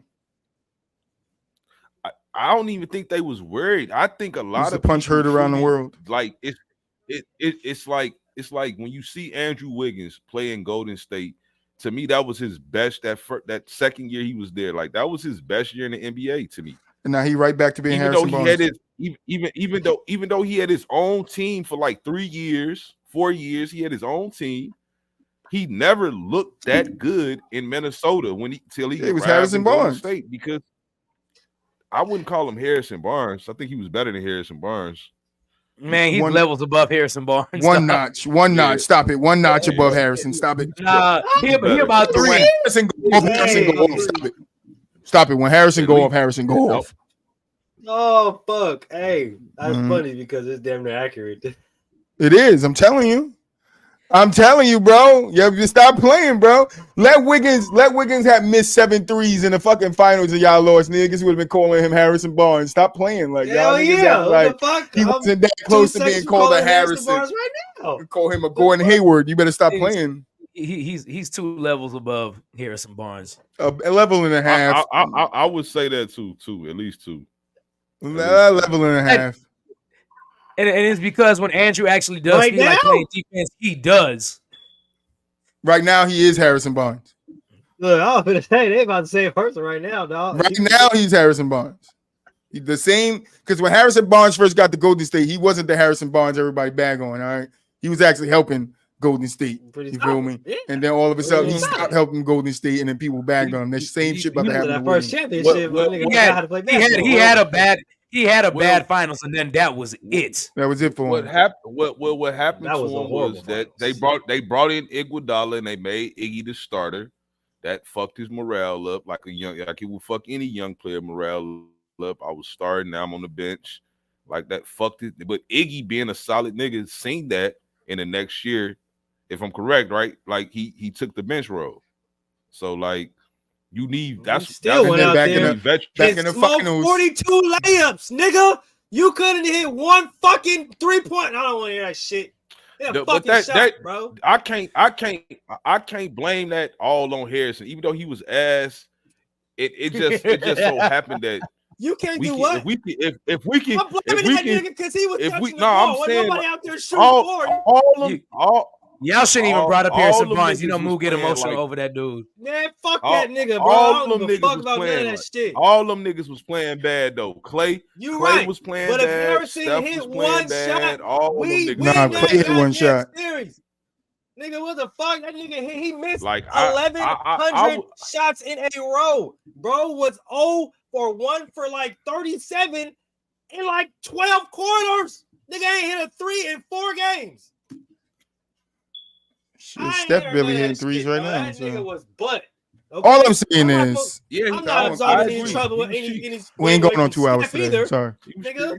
But that nigga was ass. I don't give a fuck. All I'm saying is, can we get to the question? All I'm saying is that you as a GM know I'm right. That you know if you're caught on the way out, you want to put yourself in a chance to either to win, to get back to winning ways. And the way you do that, like I've said, you either get lucky, either get lucky through the draft, you suck and get lucky through the draft for the next couple of years, or you go out and you make a trade like the Houston did and you get a player like James Harden, or like OKC, you get a player like Shea. Like that's just what it is. You want to be relevant. OKC didn't want to not be relevant for years to come. They got right back in the mix. They made sure they got right back into the mix. No, they look didn't. at the Rockets. They couple of years, they're right back in the mix. They said they're not a good team. They're a young roster, but they're right back in the mix. But they made 2 key significant trades. They traded Russell Westbrook for Chris Paul, and then they traded Paul George for Shea. Now that very next year, they made the playoffs with Shea and Chris Paul. But then after Chris Paul leave, they was kind of down for a minute. You know what I'm saying? Mm-hmm. They had to. I don't know. Like Shea had to learn his way. How they got that? Who they get in that draft? They got Chet. They got what's that kid name? Josh Giddey. Yeah, they got Josh Giddey. No, they had Dort already. They had Dort. They got the Williams kids from Santa Clara. They got Josh Giddey. They got Jalen Williams. They got him. Yeah. Mm-hmm. So like both Jalen Williams. They did some solid drafting, which OKC has been known. OKC been known to draft good. They've been Sam Presti is a hell of a GM. He's a hell of a GM. That's all I'm saying. Like I'm Sam Presti in this situation. Like, I'm trying to find a way to get back to winning ways. That's just me. I mean, and that's how I'm if you a good GM to me is somebody trying to collect some type of assets, whether they be young or old, whatever maybe. I mean, young or draft picks. Like you either want young players or draft picks. If you're a good GM, like that's what I think. You trying. But what do you turn those young players and draft picks into? You know what I'm saying? Young. I mean, it all depends on what they really is as players. So for them, I mean, to turn them into anything, young guys you know on the saying? team Like, are playing better than the core niggas. Like you, it's just what it is. At that point in time, nigga, I gotta. At that point in time, you just gotta be fucking. Just gotta be a basketball mind and be like, well, nigga. Every time I play Moses Moody, he's giving me double figures, good minutes off the bench. Every time I play Pods, he's giving me good minutes off the bench, double figures in assists, double digits in rebounds. Same with Trace Jackson Davis, same with Kuminga. But when I got Wiggins, I'm getting 32 minutes, 9 points. I'm getting Clay, I get 33 minutes, 6 points. Like Draymond give me 40 minutes, 2 points. Like, come on, bro. At some point in time, something got to change. Like, so I'm just saying something, and I'm not saying completely come off the guys. I'm just saying use them and incorporate your young guys along with it. That's what successful good fucking do. Yeah. That's what successful teams do. They run with their old guys, incorporate their young guys. The young guys start to take over. The old guys start to fall into the back seat, and the old guys is yelling from the back, "Hey, I see you, young blood. Keep doing what you're doing." And the young niggas is sitting back, "Hey, appreciate you, OG." Like that's how that's supposed to go. But you got the old niggas sitting back looking like, "Why you niggas not ready yet?" Then the young niggas like, "We've been ready. You niggas just don't want to take a fucking step back." If you niggas can sit your ass down for a few seconds, rest your knees, and let us come in here and play, then shit might look a little better. But reality is, the reality is, Clay and Draymond fell off a cliff almost like instantly, bro. Like I mean, obviously with Clay, injuries played a part. Yeah, I was gonna say injuries played a part with Clay, but it's like Draymond. It's not Darren Williams like, but it was just like he woke up one day and just like, I can't play basketball no more. Okay, I can't do what I do no more because the team around him changed. Because at one point the team was built more to Draymond's strengths, whereas it was easy for him to get the ball to players that could shoot the ball consistently. They don't have a team like that anymore, and that's hurting him. That's true, but it's just also just. Draymond to me is a guy that was overachieving anyway due to his situation.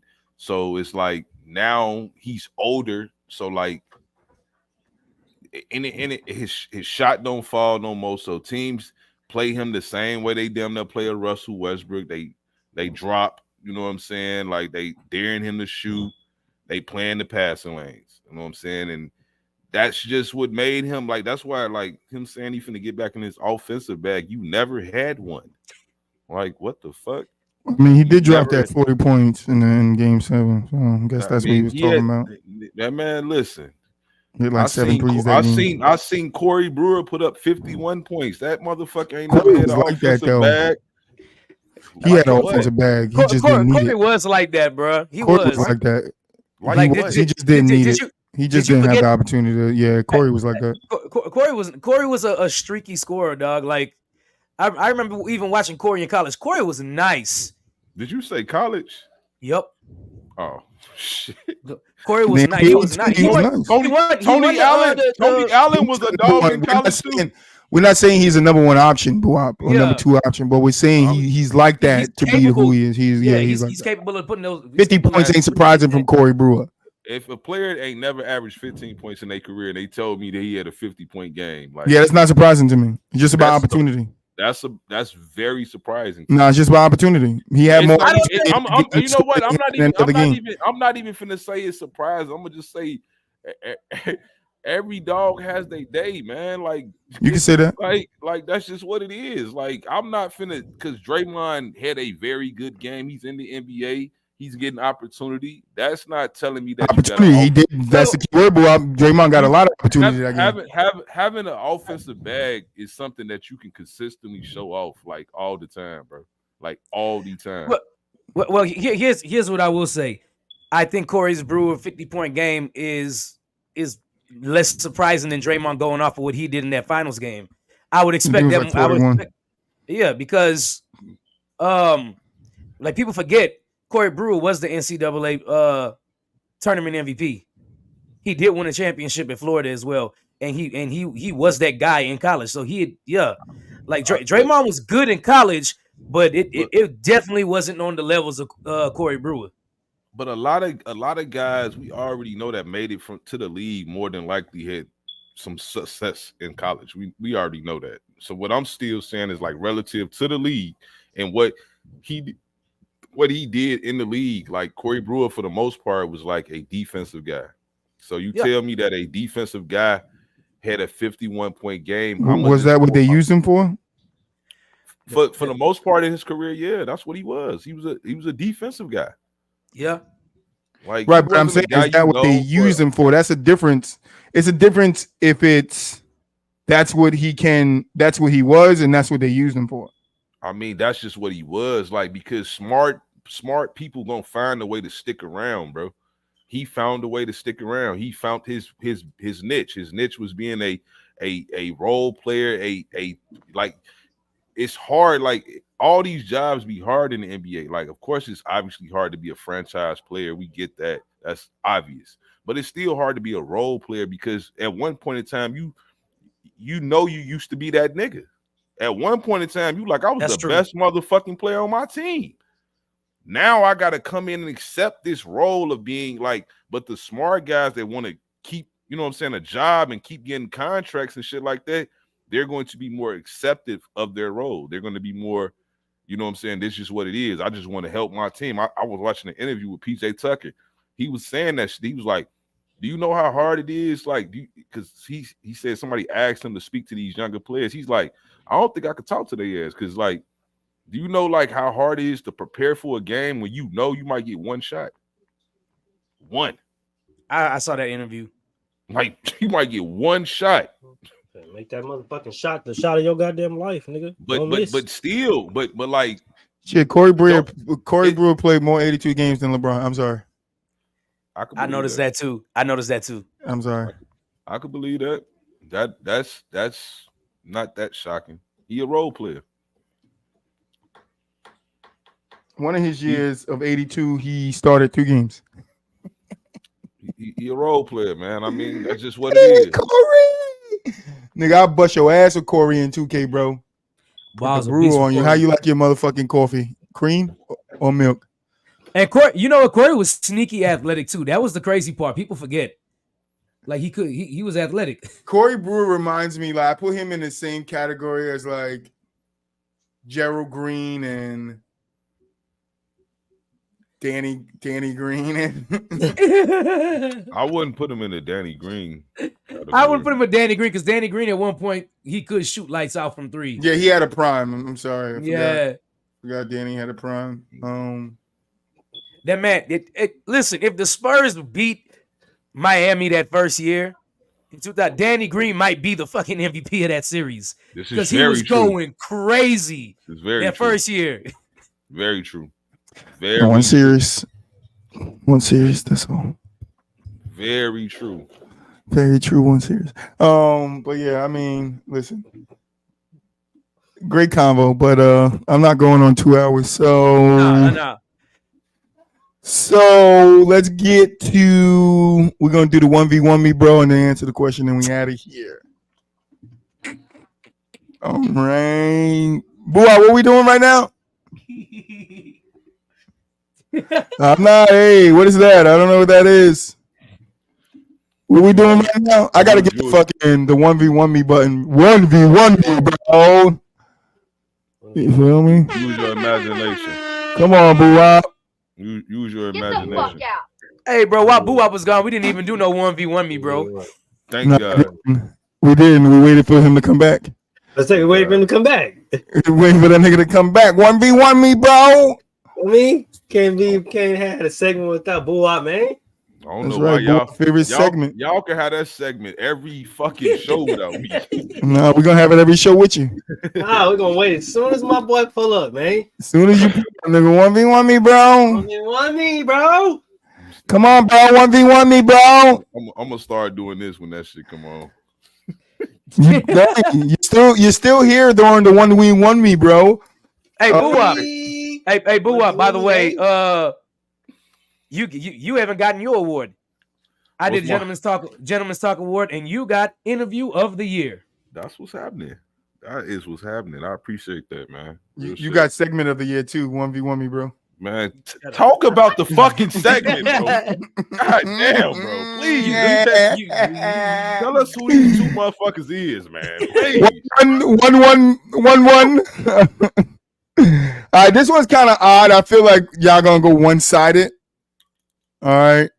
I feel like it's one-sided, but I did this quick. I got Jamal Murray versus White Chocolate. I swear I thought you was gonna say Jamal Crawford. I was gonna say I don't care who Jamal Crawford playing against, he killing them. No, I got Jamal Murray versus White Chocolate. Jason Williams, 1v1 me, bro. Jamal Murray is killing that man. Jamal Murray. Bro, what made Jason Williams so special was his passing ability. I put Jay Will, but that nigga only played one season. Fuck Jason Williams. So we gonna have to compare his motorcycle injury to a crossover. I didn't want to do that. You can say which ACL tear was worse. With Jamal versus Jay. Jay Williams is why the Golden State Warriors told Monte Ellis never to get back on a motorcycle. Yeah, Jay Will was wild for that. But I do think don't sleep on Jason Williams. Jason Williams got some handles and he got some. Oh yeah, he do. He put some defense. He do, but like for the most part, his greatest attribute is passing 100%. And but 1v1, he get to showcase his skill. I'm going Jason Williams. You just want to be different. Nah, I'm going Jay Will. I'm going White Chocolate. I understand it. I'm going Jay. I get it. Jay Will. I like to be different sometimes too. I want to be different. I want to be myself. I'm going. Should put that. You should put that man against like Jason Williams. Wow. This like I promise you, like the score would be like they play up to 11. It'd be like 7-4. 11-3. Jason Williams. 11-3. 11-4. Jason Williams. You should put somebody like that goddamn weak ass elbow pass. He ain't got nobody to pass to, you weak bitch. I know, but I'm saying a matchup. Somebody around that time era to match up against Jamal Murray. He wasn't. I'm gonna do Dennis Rodman versus Draymond Green. Jason Williams wasn't even like, to be truthful. He wasn't even that good in like a half court setting. He was good at open pushing court the pace, like getting out in transition, bro. He was good at an elbow pass. Jamal Murray versus Jamal Murray or the Professor. What the fuck? What?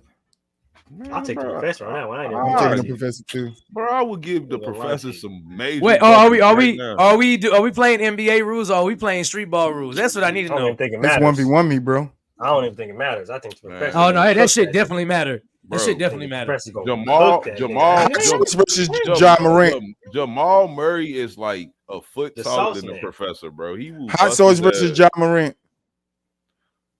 Man, come on, man. Come on, man. Come on, man. I'm like, y'all see that interview with KG when he was talking to the Professor, bro?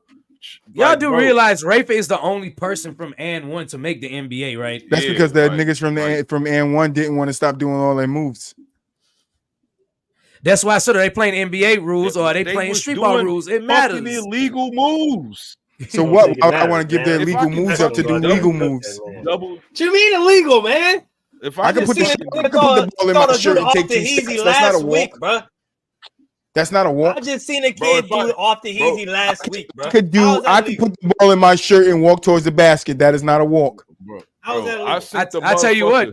I think the motherfucker hold that bitch right here, and then 8 seconds later bring it this way. Like, what is that?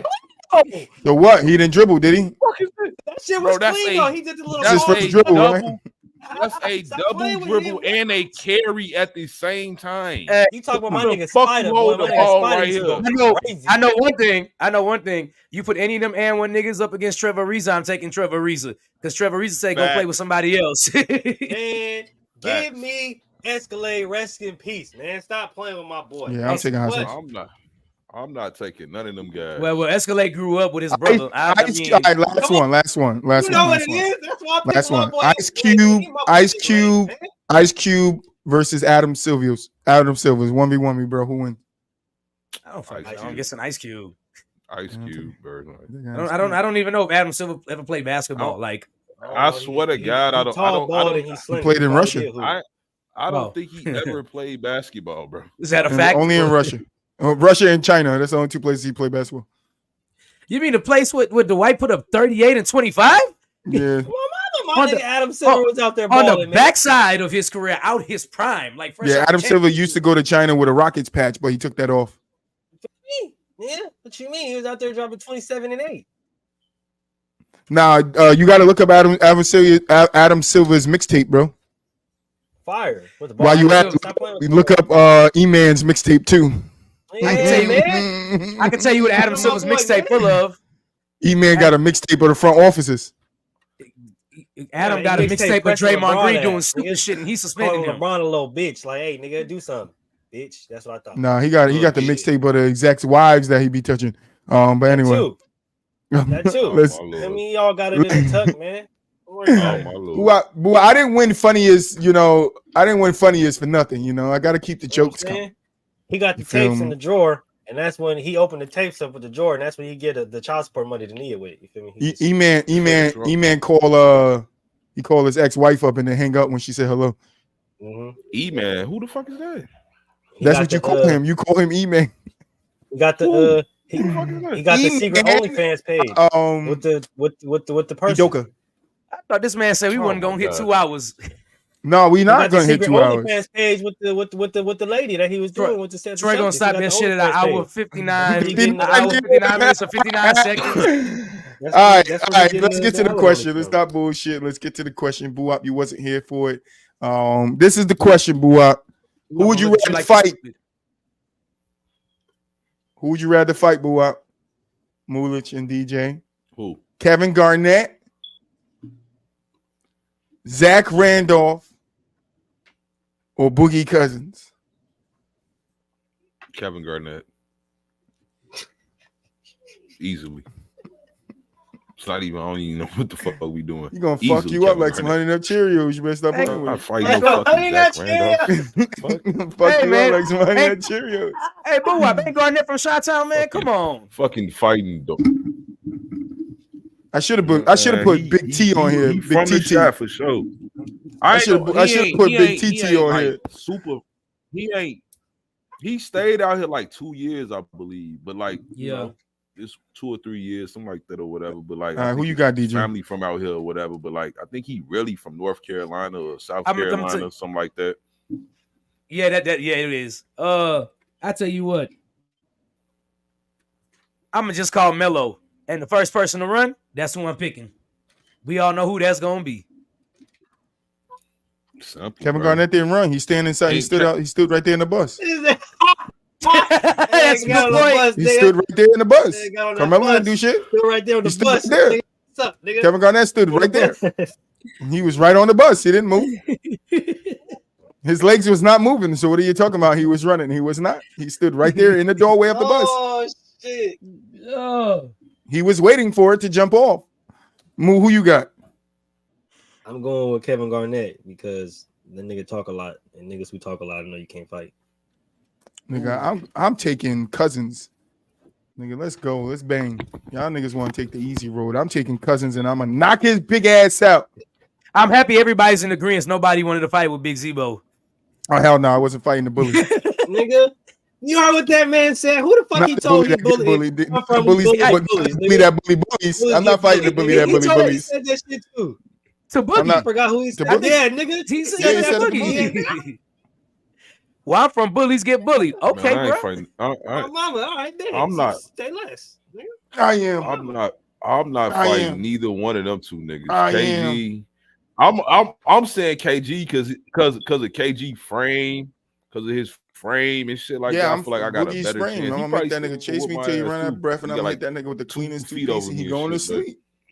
But this nigga not working on his cardio right now. This nigga eating Krispy Kreme donuts. You about 6'1". Nah, he ain't eating Krispy Kremes. You about 6'1". Yeah, I'm about 6'1". Troy a real 6'1" too, bro. Not NBA height. 6'1". Yeah, you feeling froggy. Yeah, man. We real. Hey, we tall over here. You know, nah, I ain't. The real. We tall over here. I ain't. Looking far, bro. The real truth, bro. This arm long. Come on, I got over 70-inch reach now. I ain't fighting. Somebody chin getting touched. One of them niggas. New boy, I ain't fighting there. One of these You niggas. right. Hey, Boo Wop, you right. You right. Yo, the boy said, "Fuck that." I'm only answering the question because it's the question, bro. But in real life, I ain't fighting none of these niggas. You gonna lose your motherfucking NBA career fucking with me. That's what's gonna happen. Take out the game, shorty. Hey, bro, I'm from AG mudball ass, nigga. I'm from Texas. I'm from Texas. We allowed to have a gun. I ain't fighting you. Hey, I'm from Cali. I got plenty over here too. Don't play with me. All. Bro, I'm not fighting. I got the next question for next week. Taller than me, bro. You not finna be wrestling me, slanging me all across the motherfucker room. Nah, I fought this big nigga. They swing slow. You can do that all day long. Because when I get up and sock you in your nose, you're gonna feel that. Okay. Look, you gotta hit him with the palm and go up. Come on now. Right there. Bow. Right there. Only time I fight somebody right here. Whole thing broken. The only time I'll fight somebody taller than me if they talking crazy and they sitting down. Now you my height, so I'm finna give you this mean ass 2-piece while you sitting there. I'm gonna give you the recipe. That's about it. I'm gonna give you the recipe backstage. You ain't getting up. I'm gonna give you the recipe backstage, gang. I got you. Trust me. Never fail. Bro, trust me when I tell you, never fail. I'm gonna give you the recipe backstage. I got you. What? Hey, Boo Wop. Bro, what are you talking about, man? When I was in high school, the star player at our school, I told him he wanted to fight me. I said, bro, I will kick you in the balls and make you fall down to my level, and then we'll fight after. I'm trying to tell y'all, dog. I ain't telling nobody that. I'm just gonna do it. I got the breakdown. I got the breakdown. Y'all watch. All right, final thoughts. Let's get out of here. We 9 minutes away. I'm gonna see y'all on Friday. Actually, no, I'm gonna see y'all on Wednesday and then on Friday. So you might see me this Wednesday. I'm gonna try not to be tired and come on. You might see me this Wednesday. No promises. Nigga might be asleep by 6 o'clock again. It be like that. Yeah. Nigga said night. Nigga, stop playing with him, nigga. I went to sleep before the old people went to sleep. Hell yeah. Y'all might could see old Wop on Wednesday, maybe even Friday too. Come on, man. But for sure Monday. But for sure. He said, for sure on Monday, bro.